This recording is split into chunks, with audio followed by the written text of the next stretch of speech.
Welcome to Menopause, Marriage and Motherhood, a podcast that's all about changing the way we view midlife and bringing the conversation about menopause out into the open.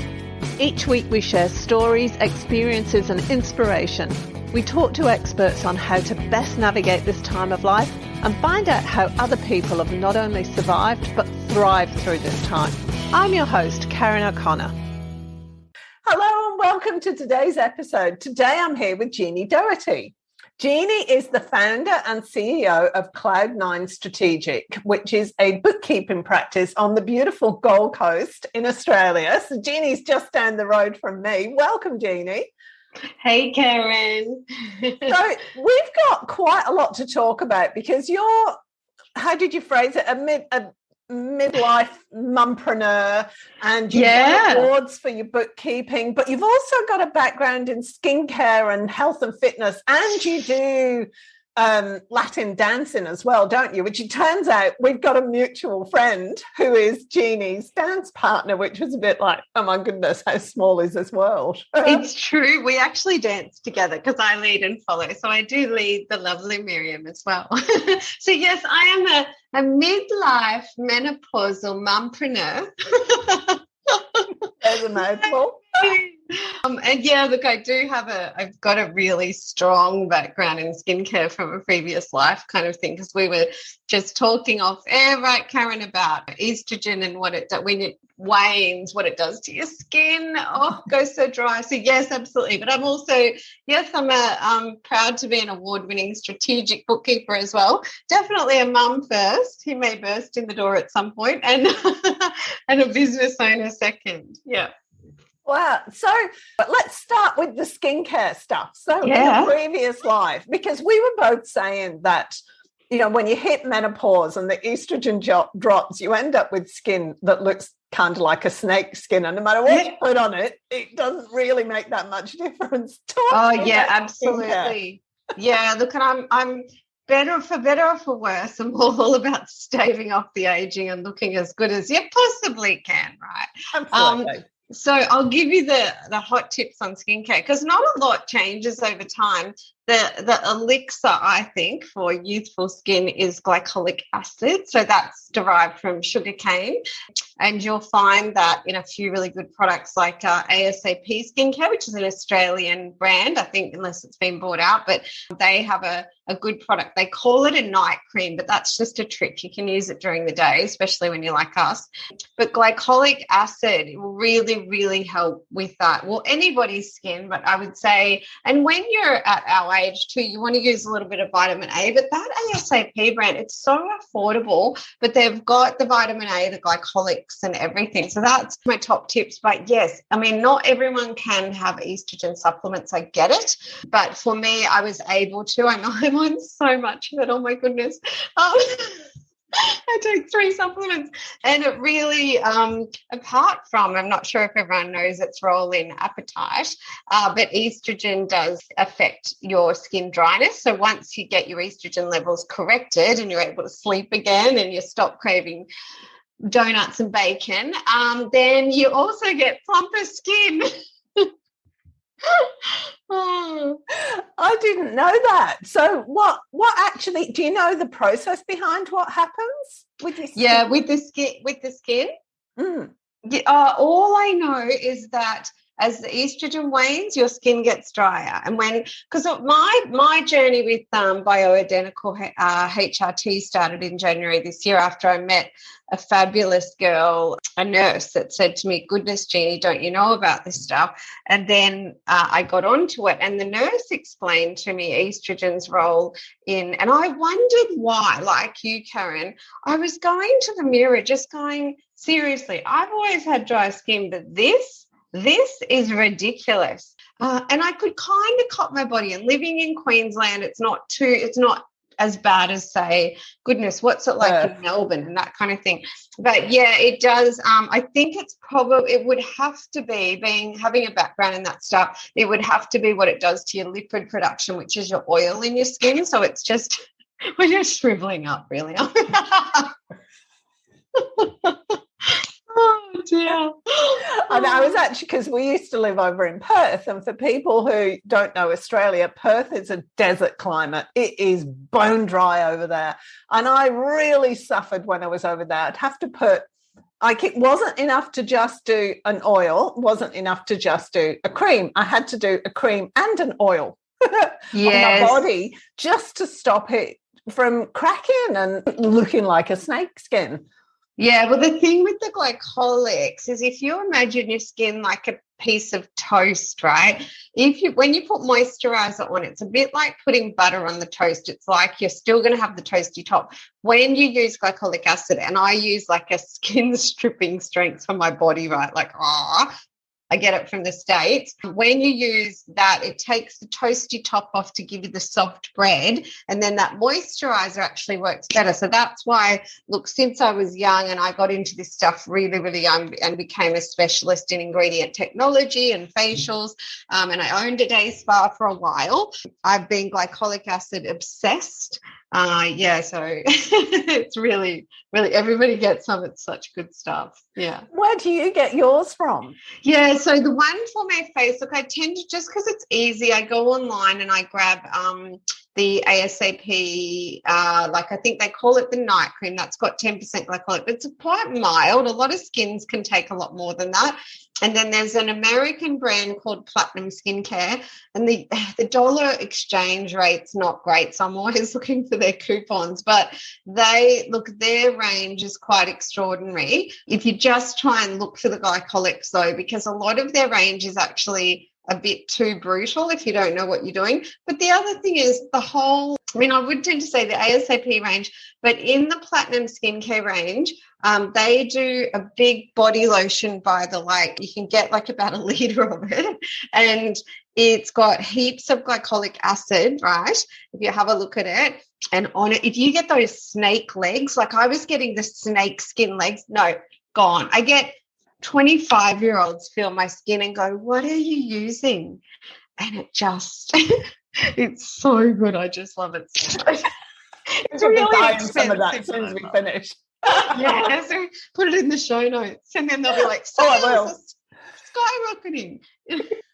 Yeah, actually, I'll ask them if they got an affiliate link before I put it in the notes. That's right. Yeah, totally. So tell me, how did you go from that? So you went from that to being a bookkeeper, or did you do, I've got a suspicion you did like a few other things in between then, did you? Yeah. Kind of it. I was actually raised by well-known successful entrepreneurs. So it's kind of like if you're raised by wolves, you're a wolf, right? And so I was thrown into business at like 15 and told to just do it and fix things. I mean, I ended up growing their business from 10 to 100 million and just do it, just go do it. So there was always that part of me, but there was a part of me just wanted to do something really different to what my parents did, and that was electrical retail. So I had a real, I'd probably say I was a really awkward, unattractive kid, right? So I thought I might go study that beauty therapy thing. It might give me a chance. And I ended up loving skincare and facials and ingredient technology. So I still stayed in that, and I potted in and out of it, but I was always drawn back to business with my parents. And look, when I did do their last gig, which was growing it from 10 to 100 million, I was like a kid in a candy shop because I love problem solving. I was in my 20s and 30s, right? No kids, no commitment, energy to burn, working around the clock. I absolutely loved it. Not something I could do now. Yeah. So now I love bookkeeping because, do you know, I actually have this aim to turn every woman in the world into a bookkeeper, because I'm a mum of a special needs child, and it's a wonderful career. It's a really flexible job around him, and you work anywhere, anytime, any device. It pays really well, and we actually deal with nice people. Like generally business people are nice people. They don't yell at you or anything. So it's a really good job for a mum. Yeah. So what's a strategic bookkeeper? Yeah, so a strategic bookkeeper is a little bit like a holistic bookkeeper. So a bookkeeper takes care of what I call numbers 101. So they keep your bookkeeping up to date and accurate, which is great. But that's actually the first step in a 5-step process that I have.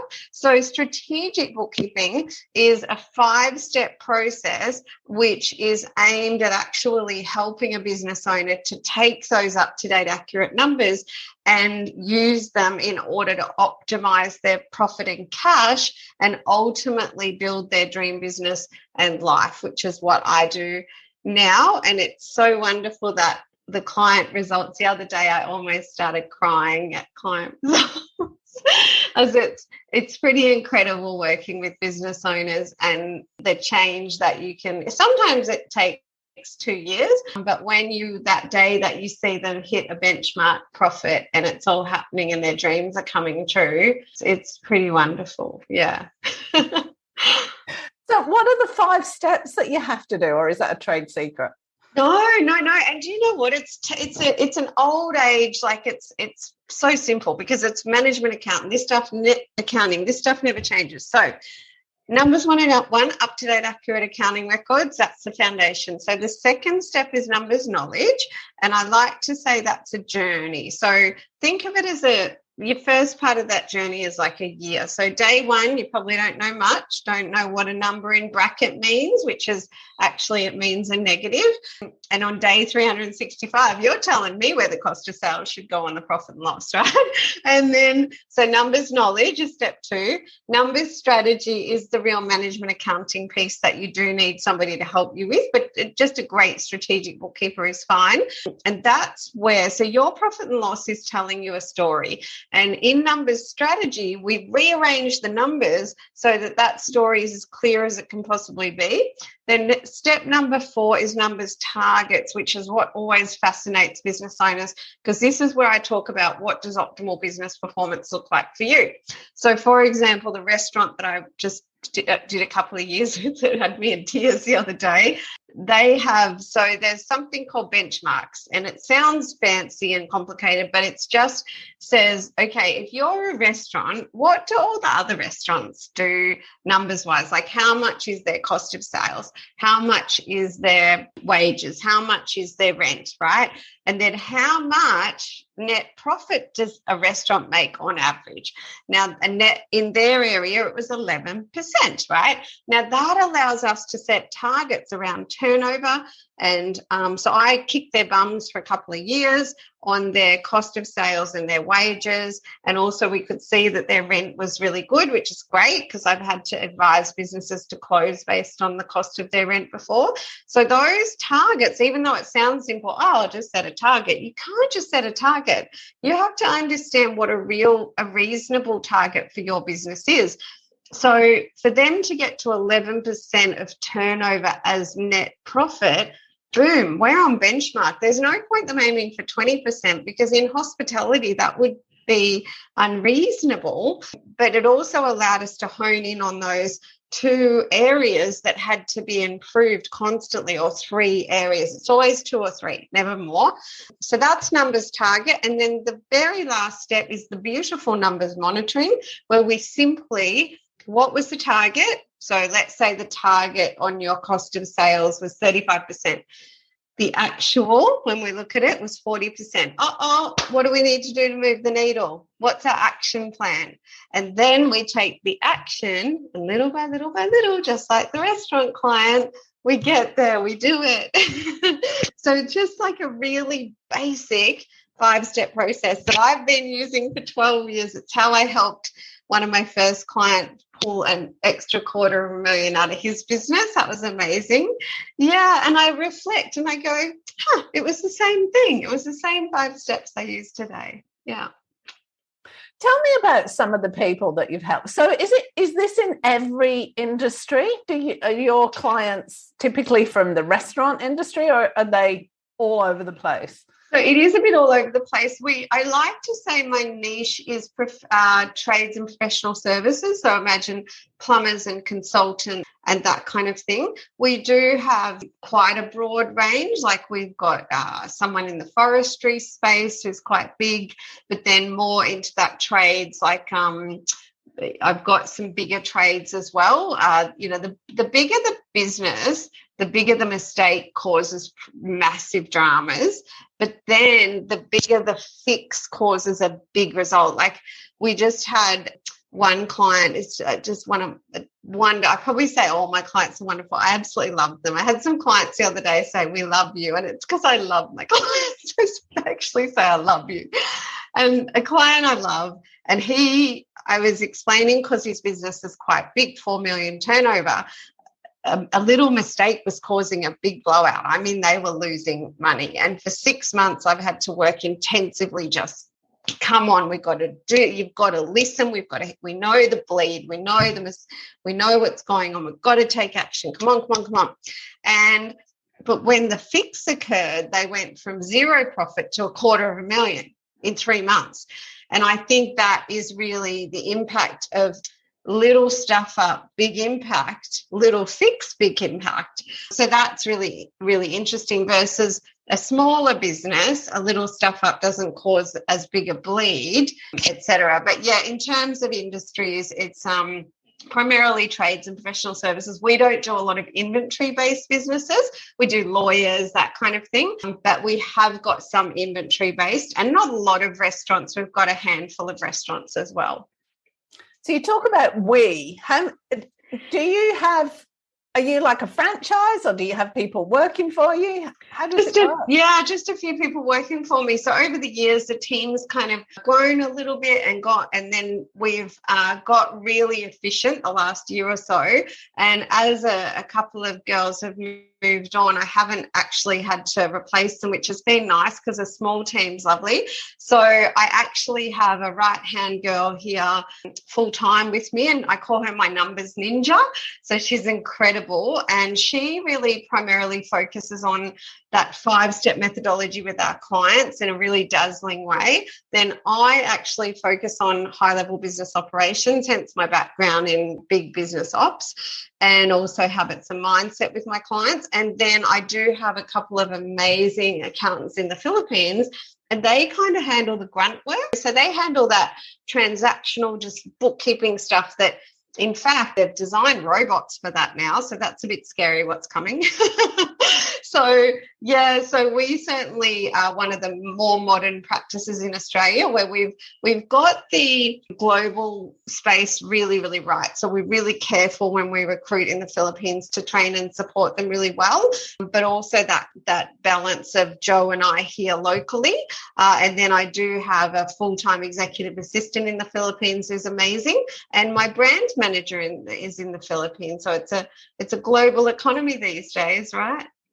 It is. How did you become a bookkeeper? Because you were saying you'd like every woman to become a bookkeeper because it's a great work from home job. I hadn't even thought of it like that, because people can be VAs and things now, but bookkeeping's probably another one as well, isn't it?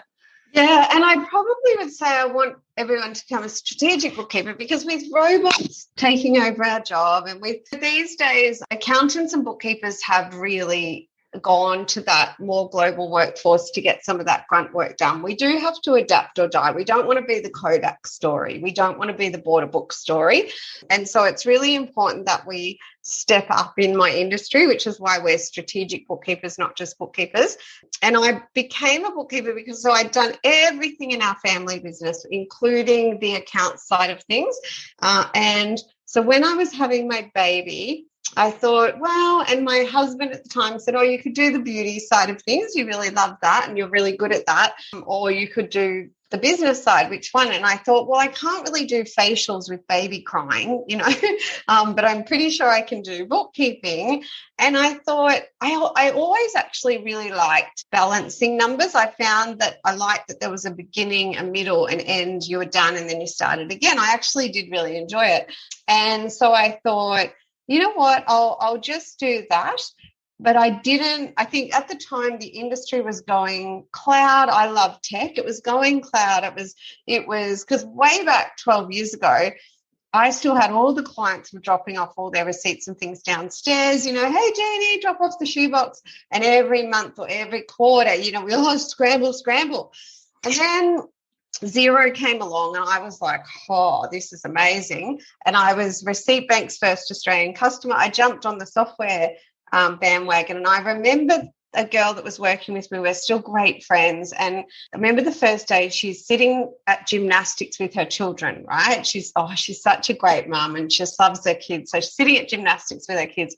And she said, Jeannie, I just did a client's payroll while I was at gymnastics. Like, it was like, for us, that was not even in the office plugged to the computer on the MyOb. It was, I'm living the life. I'm with my children, but I was able to do that as well. So, it's anywhere, anytime, any device. Take the kids to the play centre and actually sit and do my work has been amazing. And having a special needs child who needed my time and attention, that I've had like almost a whole year where he didn't really go to school. So having that flexibility was amazing. But also for women, I want to see women like me get their own financial independence, and bookkeeping is a job where you get paid. You can get paid well if you value yourself and you're prepared to ask for what you're worth.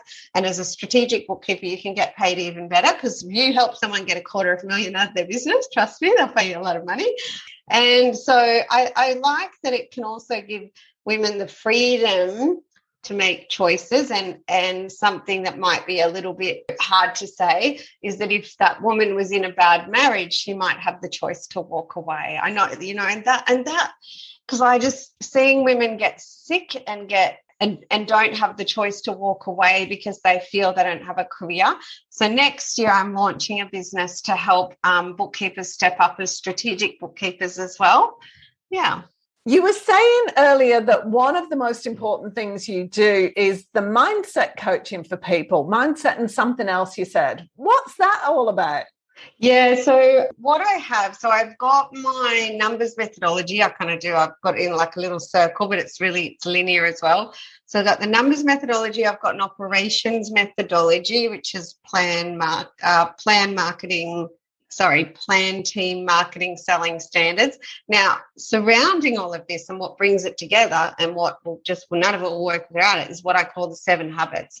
And then I have like a brain model around successful mindset. So I have 7 habits of the successful kind of lifestyle entrepreneur, because that's what people these days, they're not just chasing the dollar, thank goodness, right? Thank goodness we've learned a little bit that the dollar isn't what it's about. Money has nothing to do with success, right? No, unless you want to roll around in a mattress of money, and that's great, but it really has nothing to do with success. And so the 7 habits are like, be a leader, be a planner, be proactive, be goal setting, be prolific, not perfect. I'm trying to remember the others. I can't remember the others. I can't remember them now. But basically, to give you an idea of how I work around them. So be proactive, for example. So what the business owners that I meet, almost all of them, even if they're having a lot of success, they're generally very reactive. Okay, so their mindset is to react. And I say to them, so when you get up, when you go to your desk in the morning, what's the first thing you do? And they say, well, open my email. Okay, exactly, right. Why do you do that? Well, I need to answer emails. Because other people want you to, right? So you're reacting to what everybody else wants, right? When your phone rings, what do you do? And they think, she's crazy. I answer it, Jeannie. Why? Because somebody wants me. We're reacting to what everybody else wants. So I teach them to become proactive, and I also show them the brain model with your kind of reptile brain, your monkey brain, then your reptile brain, your monkey brain, the empire builder brain. And monkey brain is that reactive autopilot. So a notification dings, we answer it, the phone rings, and we're all susceptible, me included. But if we really want to have success, and I see it with my clients, we've got to get an empire builder brain, and that is we have to stop, turn off the phone, get rid of the distractions, and actually be in charge of what we're doing. clients tell me that of everything, that they go on, they just like, Jeannie, this is the completely game-changing piece. And they talk about it. They use the language. I've got a team at the moment where there's 3 of them, and the ops manager just says to the other guy, hey, monkey brain, you're in monkey brain, and they just remind each other. And another client of mine said, when I said to him, what's been your win lately? And he said, the systems that you've given me to get my time back. And he's a successful business owner. He said that has allowed me to win so many jobs that I would never have even been able to get time to go to, all because he doesn't check his email first thing. He doesn't need to answer his phone. His team reports to his team. He's in charge of his time. So that proactive one. And things like being a leader, just for example, is another wonderful client of mine, something I really had to challenge her to, well, also stop putting herself down. But that partly was about stepping. I said, you need to step up as a leader. And we talked a lot about what that looks like. And she's spent a year doing that, and it's been hard. But that habit, and she just, Empire Builder Brain just blows her mind. And she says to her little boy, be prolific, not perfect, right? Because that's another one. She uses it with the kids, but stepping up as a leader and getting proactive, and these habits, she's increased her turnover by 70%, her profit by 50%, when for 6 years before she had virtually no change. That's the power of it. And all the stuff you're talking about, you can use in your personal life as well, can't you? Because there was one day last week, and I got to about 6 o'clock at night, and I was feral because I got 4 kids. I had phone calls from 3 of them. One of them I had 3 phone calls from, and then everything else coming in. So I got nothing achieved that day that I actually wanted to get achieved. And that's the hard thing for me, is putting the same boundaries in place for the kids. And I have to say, my eldest is 27. They're not young children. The youngest is 18. So I should be able to, all right, I probably need to start placing boundaries and saying, look, I'm not going to be available in these times. Yeah, which is hard for women, right? Boundaries. Because I know we've chatted another time about my passion project. So I'm the strategic bookkeeper by day. My passion project is the healthy bookkeeper. And you know that because your thing around boundaries, it's as women, we pepper our speech with, so I'm sorry, and we put everybody else first. But unlike, I'm going to be really cheeky, unlike if a man puts somebody else first, he tells everybody, right? I'm sorry, generalization alert. When we put everyone else first, if someone is to suggest not doing that, they're like, are you a crazy person? What do you mean exactly? Sorry, yeah. It was once a joke on my Medicare card, because I've got stepchildren, I inherited them with my husband, and for some reason on my Medicare card, they put me last, right? And yet I added them. And everyone in the medical profession thought it was the funniest thing in the world. You come last. And I'm like, it's a sign. This is just life telling me and I did, you know what? I came so far last, right, in that life. And women, we need to have boundaries, and we need to put ourselves first. And I know so many of you out there will be going, that's crazy. But the thing is, I will challenge you, if you don't put yourself first, you are actually putting everyone else last. Explain that one. I love that one. So, and I think it's from something I have heard in different words. So like I did, when I used to put the twins first and my husband first, and really, what did I need? I didn't need anything. I just needed to make sure everyone else was okay. I can't be my best. So if you don't put yourself first, you will not be your best. So these days, if you ask my beautiful little 11-year-old, what is your mum's priorities? He will say, my mama puts herself first and her health. And he says, very morbid, because if she doesn't take care of herself, if she's dead, she can't take care of me, can she? And it's true. And then he says, and then she puts me, I'm number 2, and then number 3 is her empire building. And when you put yourself first, guess what? Something's going to give. You're going to have to drop balls. You're going to have to let people down that were used to you putting them first. Put yourself first. Get yourself right. Get your physical, mental, and spiritual health optimal. And guess what? You will give everyone your best. Yeah. And so put yourself last and they'll get the worst of you. They will get the worst of you. It's interesting, isn't it? Because I've said this a few times. A friend of mine, her daughter had cancer. And when she went to the courses about caring for people with cancer, the first thing they said to them was, you've got to look after yourself first. And she said, but I'm trying to care for my daughter. She's dying. No. You have to come first. And she said it was the most difficult thing to do. For women, that's what I mean. I remember, and it's the old, so do we put our oxygen mask on first? And what would happen if we didn't? Baby would have theirs on and we'll be passed out on the floor. You're going to pass out on the floor. And that's why the doctors actually used to laugh at me at the bottom, because it's well known in the medical profession that women, we very quietly, very submissively put ourselves last, and we actually think that it's insanity that there is another way and another situation. And with me, I ended up with postnatal depression because something had to give. When I was like a zombie, I was just catatonic. I couldn't even drive. I'm like a Stepford wife, bobbing around and just cleaning walls. And that's when I learned, the psychologist said, Jeannie, how long can this go on for? And she said, you need, she encouraged me to actually ask my husband at the time, one morning a week, could I sleep in and you take baby, right? And I said, I can't do that. That's ridiculous. Like, how? I can't. That is insanity. And I went home and I told him that. And he said, this is insanity. We can't, because we breathe this around us. It was his normal. It was my normal. So me pushing back, and I tell you though, it's the gateway drug, right? You get a bit for yourself and you want a bit more. I'll take 2 mornings.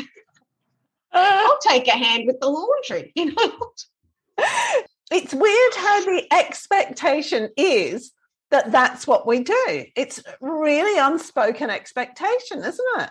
Yeah, and we don't create the new boundaries, and we beat ourselves up for not being able to do everything, for not having an immaculate house and baby out the front playing and everything right and everything done. And so we breed the environment around us that says, well, that's my expectation. And so we have, it's a journey to wind that back and say, I need to put myself first. And for me, that journey took me to cortisone and antibiotics and really ill, and it took me to divorce. And I'm sure it does to other people as well. But these days, I just love that my little boy understands that too, because as a mum, one day my little boy will choose a woman like his mother to marry, right?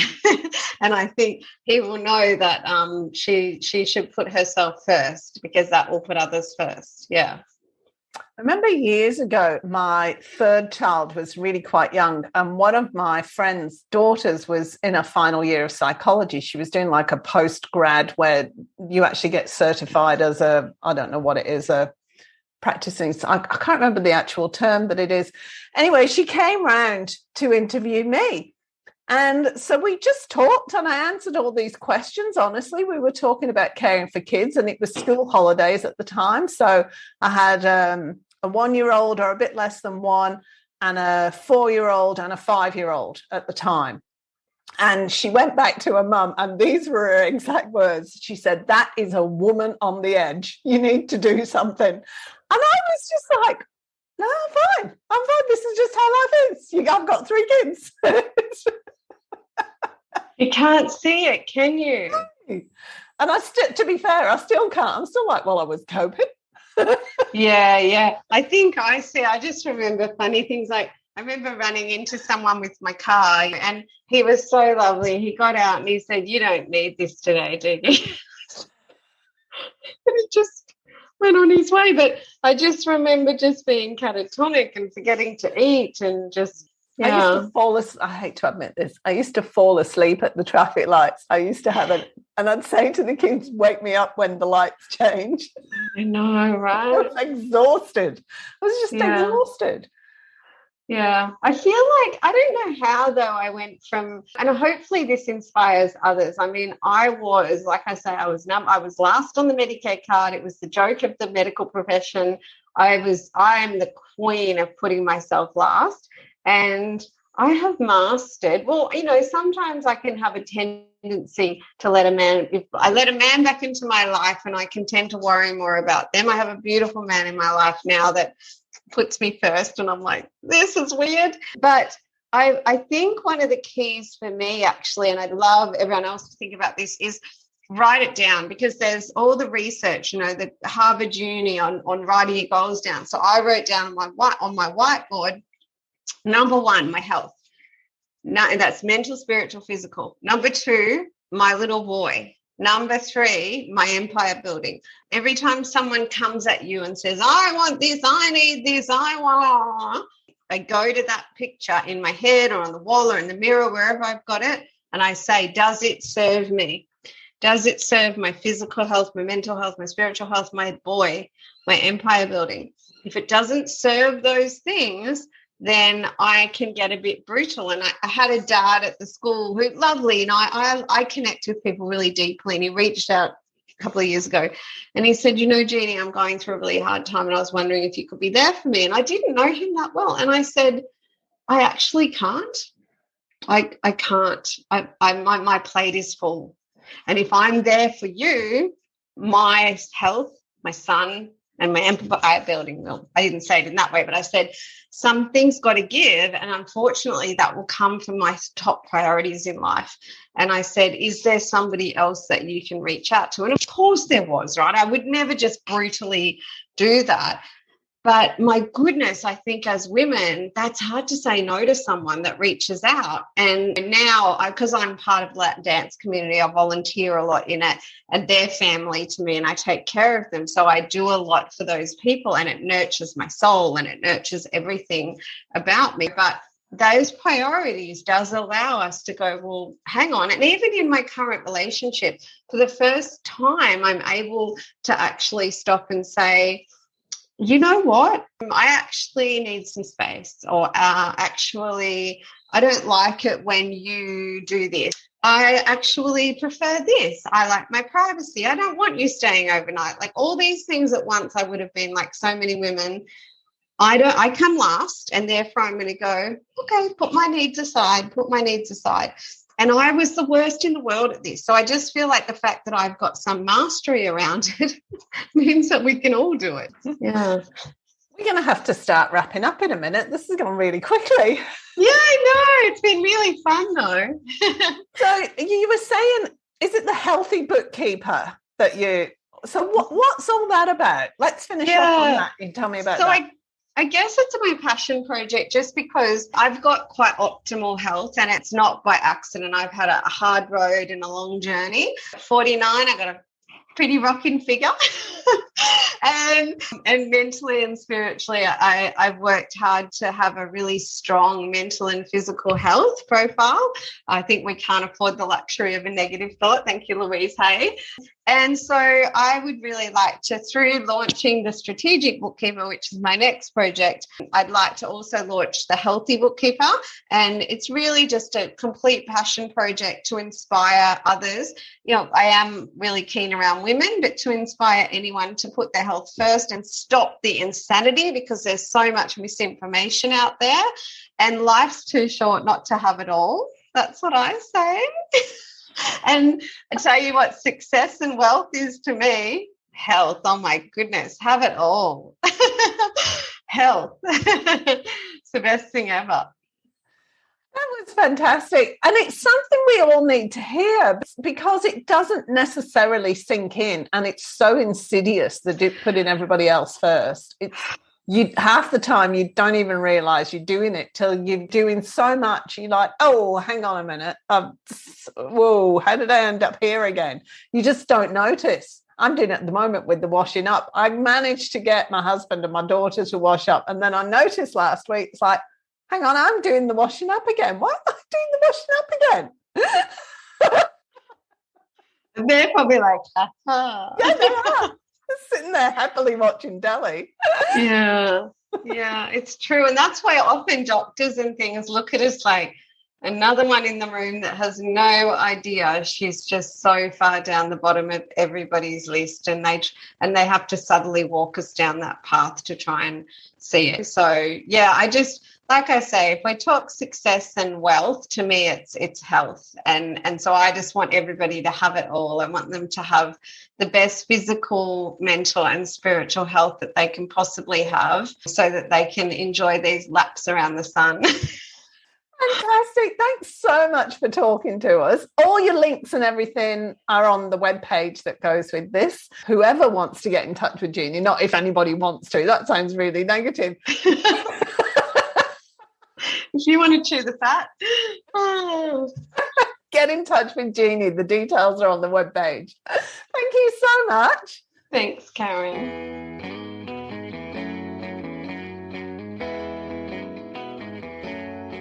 Thanks for joining us this week on Menopause, Marriage and Motherhood.